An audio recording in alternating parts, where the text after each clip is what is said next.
Hello everyone and welcome to another tutorial on vector in motion.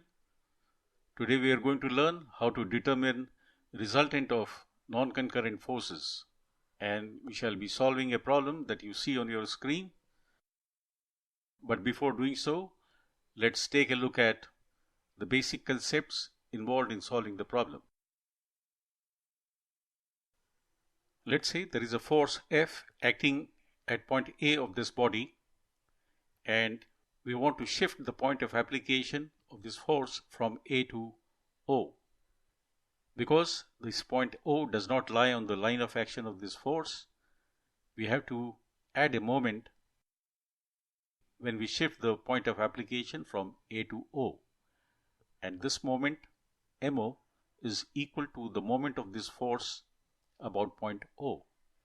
And if the perpendicular distance between the point O and the line of action of this force is D, then MO is equal to F times D. These two systems are equivalent in the sense the pushing and turning effect of this force is the same as the pushing and turning effect of this force coupled system. Now let us extend this idea to a multi-force scenario. Now there are three coplanar forces acting on this body, namely F1, F2 and F3. And we want to find an equivalent force coupled system at an arbitrary point O.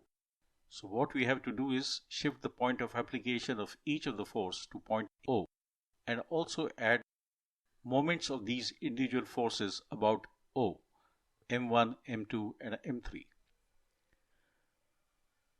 Note that these forces F1, F2 and F3, which were non-concurrent earlier, have now become concurrent at point O, and in addition there are moments about an axis that is normal to the plane in which these forces lie. And therefore, we can do simple summation of M1, M2 and M3 and get a moment MO. So MO is sum of all these moments M1, M2 and M3, and the resultant R is vectorial sum of the forces F1, F2 and F3. So from non-concurrent forces, we have got a force coupled system acting at point O, and both these systems are equivalent, right? But our objective is to find a single resultant of all these three forces. So the next step of simplification is to eliminate this couple of moment MO. In order to eliminate this, we have to shift the line of action of R, like what you see here in this diagram, so that moment of this force R is equal to MO. As I explained before, a force can be replaced with a force coupled system at any point O on the body, and both these systems are equivalent. So the reverse process also is true, in the sense a force coupled system can be simplified to a single force F by shifting its line of action to either left or right, so that the moment of this force about the point O is MO. So same thing we ought to be doing here in this case. We have a force coupled system, and in order to eliminate the couple, we shift the line of action of R by a perpendicular distance D, so that the moment of this force R about O is same as MO, right? So in this case also, MO is equal to R times D. So from a non-concurrent force system, we have been able to get resultant R, a single force. In most of the problems that you will face, the problems will not ask you to calculate the value D, but instead the problems will ask you to calculate the distance X or distance Y. X is the distance between the line of action and the reference point O along the horizontal axis, and y is the distance at which the resultant cuts the y-axis from the origin O. In order to compute x and y, the best idea is to shift the point of application of the resultant to this point where it cuts the x-axis and resolve into two components, Rx and Ry. Now Rx passes through point O, therefore has no moment about O, but Ry has a counterclockwise moment, and that is equal to Ry times x. So MO would be equal to Ry times x, and therefore x would be equal to MO divided by Ry. Similarly, if you have to compute the distance y from the reference point O, we can shift the point of application of the resultant force R to this point and resolve it into two components along x and y axis. So this is Rx, this is Ry. Now Ry passes through O, so it will not have any moment about point O, but Rx will have a moment equal to Rx times y. So MO would be equal to Rx times y, and therefore y would be equal to MO upon Rx. Right? So this is a simple concept that we are going to apply in solving the problem. Here in this problem, there are three forces acting on a cantilever beam, and there is a couple of moment 60 Newton meter also.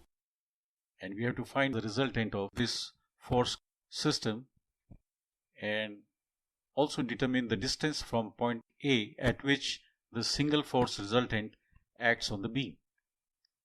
It makes a lot of sense to select point A as the reference point and shift the point of application of these three forces to this point, and also compute the moment of all these three forces and this couple about point A, so that we get a force coupled system acting at point A, which is equivalent to this system of forces.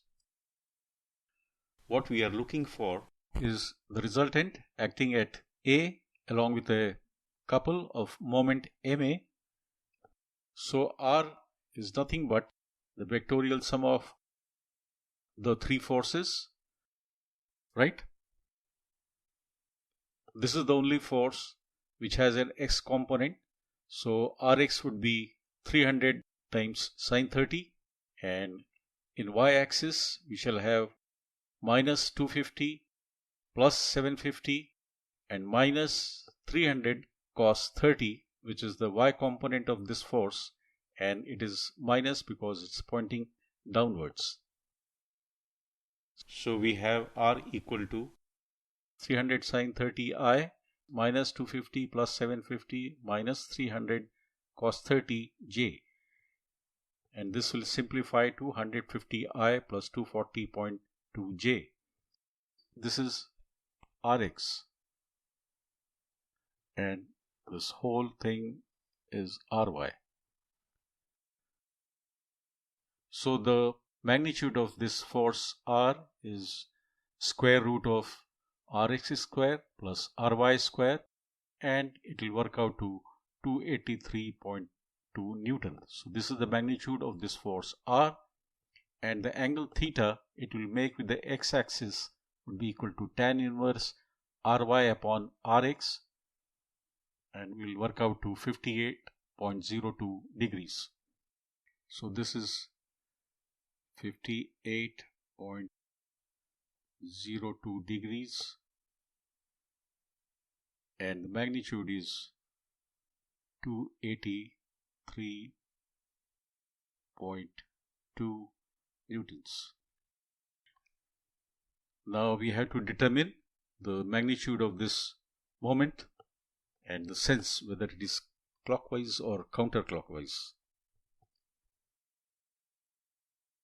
So the force 250 Newton produces clockwise moment and the moment arm is 0.3 meters. This couple of moment 60 Newton meter, we shift it to point A as it is. So we have these two terms here.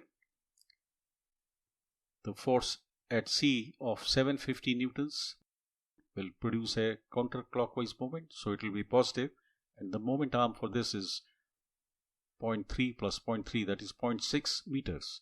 So we have this term, and the X component of 300 Newton force will be passing through point A and therefore will cause no moment.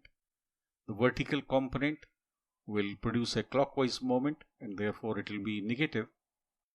And the moment arm for this Y component of this force would be 0.9 meters. So we have this term here, and this will simplify to 81.2 Newton meter, and this is positive, so it will be in counterclockwise direction. Now the next step is to shift the line of action of this force R either to left or to the right in order to eliminate this moment and obtain a single force as the resultant of the system of forces here. Since the sense of this moment is counterclockwise, we have to shift this force R towards right. We have shifted the line of action of this R to the right so that its line of action now is this. We have not changed the magnitude or direction of the force R.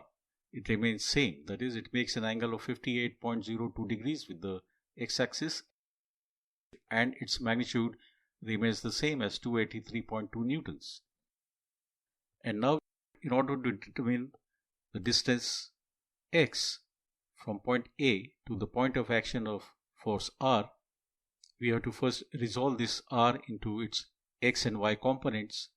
And you can notice that Rx passes through point A, therefore contributes no moment about point A. Nevertheless, Ry produces counterclockwise moment, and therefore the moment of Ry about point A should be equal to Ma.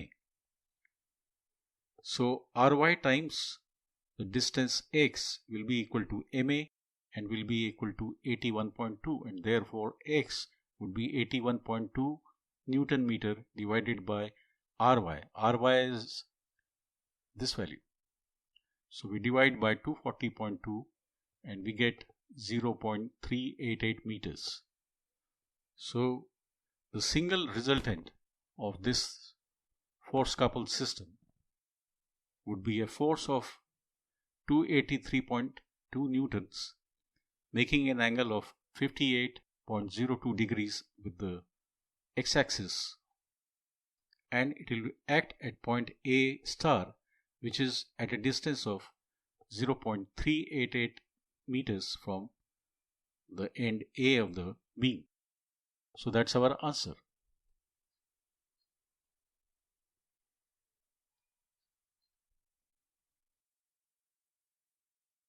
So I hope you find this video useful, and in case you like it, please give your thumbs up, share it with your friends, and subscribe if you are new to this channel. Thank you for your support, and thank you for watching this video, and see you next time.